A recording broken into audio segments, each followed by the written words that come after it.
नमस्कार। मेरा भारत मेरी संस्कृति चैनल पर आप सबका स्वागत है। मैं हूं घनश्याम पंत। आइए जानते हैं महाशिवरात्रि के विषय में।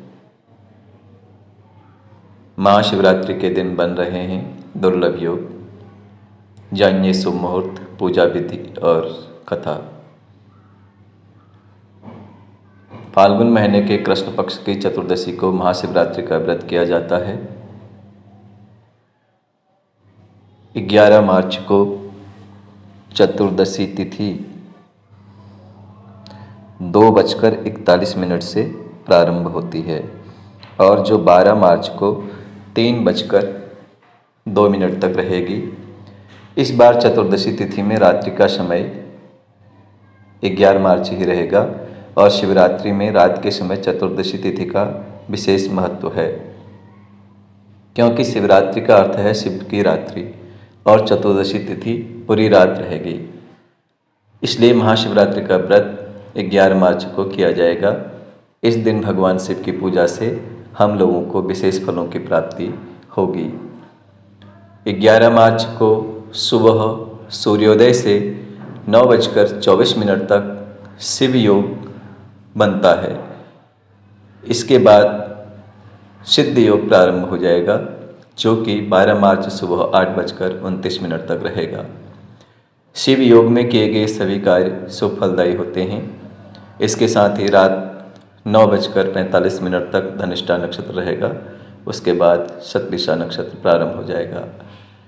महाशिवरात्रि का शुभ मुहूर्त 11 मार्च 2021 की रात्रि को प्रारंभ होगा। महानिशित काल का समय है 11 मार्च की रात 11:44 से रात्रि 12:33 तक, और निशित काल का जो पूजा का मुहूर्त है वह है 11 मार्च देर रात 12:06 से रात्रि 12:55 तक। इसकी अवधि 48 मिनट तक की है।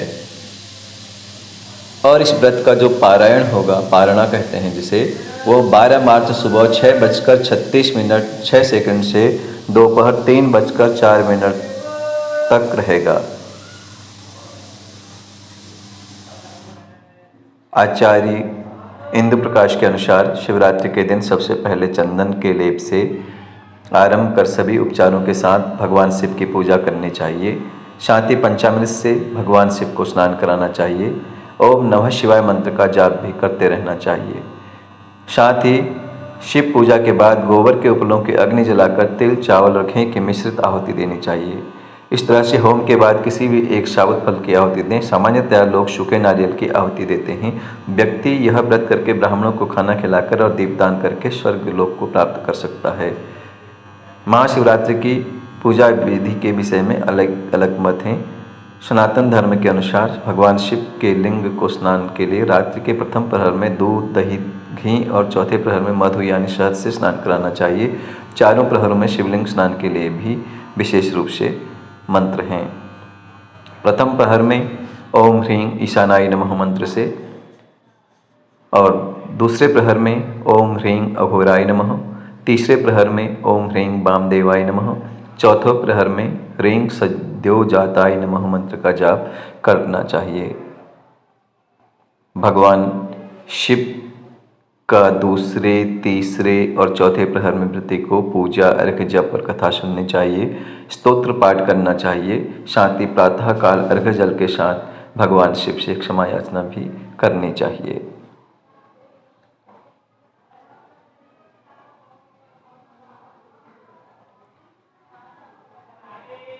फाल्गुन कृष्ण चतुर्दश्याम आदिदेवो महानिशि शिवलिंग तयोद्भूत कोटि सूर्य समप्रभ।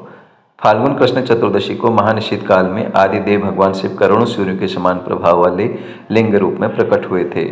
जबकि कई मान्यताओं में माना जाता है कि इस दिन भगवान शिव और माता पार्वती का विवाह हुआ था। गरुड़ पुराण, स्कंद पुराण, पद्म पुराण और अग्नि पुराण के अनुसार शिवरात्रि का वर्णन मिलता है। कहते हैं शिवरात्रि के दिन जो व्यक्ति बिल्व पत्तियों से शिव जी की पूजा करते हैं, रात्रि के समय जागकर भगवान के मंत्रों का जाप करते हैं, उसे भगवान शिव आनंद और मोक्ष प्रदान करते हैं। पौराणिक मान्यताओं के अनुसार प्राचीन काल में चित्रभानु नाम के एक शिकारी थे। जानवरों की हत्या करके वह अपने परिवार को पालते थे। एक साहूकार का कर्जदार था, लेकिन उसका ऋण समय पर न चुका सका। क्रोधित साहूकार ने शिकारी को शिव मठ में बंदी बना लिया। संयोग से उस दिन शिवरात्रि थी। शिकारी ध्यानमग्न होकर शिव संबंधी धार्मिक बातें सुनता रहा। चतुर्दशी को उसने शिवरात्रि व्रत की कथा भी सुनी। शाम होते ही साहूकार ने उसे अपने पास बुलाया और ऋण चुकाने के विषय में बात की। शिकारी अगले दिन सारा ऋण लौटा देने का वचन देकर बंधन से छूट गया। अपनी दिनचर्या की भांति वो जंगल में शिकार के लिए निकला, लेकिन दिन भर बंदी गृह में रहने के कारण वो प्यास से व्याकुल था। शिकार खोजता हुआ बहुत दूर निकल गया। जब अंधकार हो गया तो उसने विचार किया कि रात जंगल में ही बितानी पड़ेगी। वह एक तालाब के किनारे एक बेल के पेड़ पर चढ़कर रात बिताने का इंतजार करने लगा।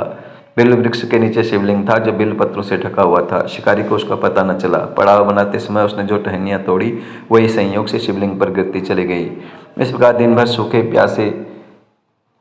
भूखे प्यासे शिकारी का व्रत भी हो गया और शिवलिंग पर बेलपत्र भी चढ़ गए। एक प्रहर रात्रि बीत जाने पर एक गर्भिणी हिरणी तालाब पर पानी पीने पहुंची। शिकारी ने धनुष पर तीर चढ़ाकर ज्यों ही प्रत्यंचा खींची, हिरणी बोली, मैं गर्भिणी हूँ, शीघ्र ही प्रसव करूंगी। तुम एक साथ दो जीवों की हत्या करोगे जो ठीक नहीं है। मैं बच्चे को जन्म देकर शीघ्र ही तुम्हारे समक्ष प्रस्तुत हो जाऊंगी, तब मार लेना। शिकारी ने प्रत्यंचा ढीली कर दिया। हिरणी जंगली झाड़ियों में लिप्त हो गई। प्रत्यंचा चढ़ाने तथा ढीली करने के वक्त कुछ बेलपत्र अनायास टूट कर शिवलिंग पर गिर गए। इस प्रकार उससे अनजाने में ही प्रथम प्रहर का पूजन भी संपन्न हो गया। कुछ ही देर बाद और एक हिरणी उधर से निकली। शिकारी की प्रसन्नता का ठिकाना न रहा। समीप आने पर उसने धनुष बाण चढ़ाया। तब उसने देखा हिरणी ने विनम्रता पूर्वक निवेदन किया, हे शिकारी, मैं थोड़ी देर पहले ऋतु से निवृत्त हुई हूँ, कामातुर हिरणी हूँ, अपने प्रिय की खोज में भटक रही हूँ। मैं अपने पति से मिलकर शीघ्र ही तुम्हारे पास आ जाऊंगी। शिकारी ने उसे भी जाने दिया। 2 बार शिकार को खोकर उसका माथा ठनका। वह चिंता में पड़ गया। रात्रि का आखिरी पहर बीत रहा था। इस बार भी धनुष से लगकर कुछ बेल पर शिवलिंग पर जा गिरी तथा दूसरे प्रहर का पूजन भी संपन्न हो गया। तभी एक अन्य हिरणी अपने बच्चों के साथ उधर से निकली। शिकारी के लिए वह स्वर्णिम अवसर था। उसने धनुष पर तीर चढ़ाने में देर नहीं लगाई। वह तीर छोड़ने ही वाला था कि हिरणी बोली, हे शिकारी, मैं इन बच्चों को इनके पिता के हवाले करके लौट आऊंगी, इस समय मुझे मत मारो। शिकारी हंसार बोला, सामने आए शिकार को छोड़ दूं, मैं ऐसा मूर्ख नहीं। इससे पहले मैं 2 बार अपना शिकार खो चुका हूँ। मेरे बच्चे भूख प्यास से व्यग्र हो रहे होंगे। उत्तर में हिरणी ने फिर कहा, जैसे तुम्हें अपने बच्चों की ममता सता रही है, ठीक वैसे ही मुझे भी। हे शिकारी, मेरा विश्वास करो, मैं इन्हें इनके पिता के पास छोड़कर तुरंत लौटने की प्रतिज्ञा करती हूँ। हिरणी का दीन स्वर सुनकर शिकारी उस पर भी दया आ गई। उसने उस मृगी को भी जाने दिया। शिकार के अभाव में तथा भूख प्यास से व्याकुल शिकारी अनजाने में बेल वृक्ष पर बैठा बेल पत्र तोड़ तोड़ कर नीचे फेंकता जा रहा था। पाँव फटने को हुई तो एक हृष्ट पुष्ट मृग उस रास्ते पर आया। शिकारी ने सोच लिया कि इसका शिकार अवश्य करेगा। शिकारी की तनी प्रत्यंचा देखकर मृग विनीत स्वर में बोला, हे शिकारी, यदि तुमने मुझसे पूर्व आने वाले 3 मृगियों तो छोटे छोटे बच्चों को मार डाला है, तो मुझे भी मारने में विलम्ब न करो, ताकि मुझे उनके वियोग में एक क्षण भी दुख न सहना पड़े। मैं उन हिरणियों का पति हूँ। यदि तुमने उन्हें जीवनदान दिया है तो मुझे भी कुछ क्षण का जीवनदान देने की कृपा करो। मैं उनसे मिलकर तुम्हारे समक्ष उपस्थित हो जाऊंगा। मृग की बात सुनते ही शिकारी के सामने पूरी रात का घटना चक्र घूम गया। उसने सारी कथा मृग को सुना दी। तब मृग ने कहा, मेरी तीनों पत्नियां जिस प्रकार प्रतिज्ञा व्यक्त होकर गई हैं, मेरी मृत्यु से अपने धर्म का पालन नहीं कर पाएंगी। अतः जैसे तुमने उन्हें विश्वास पात्र मानकर छोड़ा है, वैसे ही मुझे भी जाने दो। मैं उन सबके साथ तुम्हारे सामने शीघ्र ही उपस्थित होता हूँ। शिकारी ने उसे भी जाने दिया। इस प्रकार सुबह हो गई। उपवास, रात्रि जागरण तथा शिवलिंग पर बेलपत्र चढ़ने से अनजाने में ही शिवरात्रि की पूजा पूर्ण हो गई। पर अनजाने में ही की गई पूजा का परिणाम उसे तत्काल मिला। शिकारी का हिंसक हृदय निर्मल हो गया। उसमें भगवत भक्ति जागृत हो गई। थोड़ी देर बाद वह मृग सपरिवार शिकारी के समक्ष तो उपस्थित हुआ ताकि वह उनका शिकार कर सके, किंतु जंगली पशुओं की ऐसी सत्यता, सात्विकता, सामूहिक प्रेम भावना देखकर शिकारी को बड़ी ग्लानि हुई। उसने मृग परिवार को जीवन दान दे दिया। अनजाने में शिवरात्रि के व्रत का पालन करने पर भी शिकारी को मोक्ष की प्राप्ति हुई। जब मृत्यु काल में यमदूत उसके जीव को ले जाने आए तो शिवगणों ने उन्हें वापस भेज दिया तथा शिकारी को शिवलोक ले गई। शिव जी की कृपा से ही अपने इस जन्म में राजा चित्रभानु अपने पिछले जन्म को याद रख पाए तथा महाशिवरात्रि के महत्व को जानकर उसका अगले जन्म में भी पालन कर पाए। आज के लिए इतना ही। नमस्कार।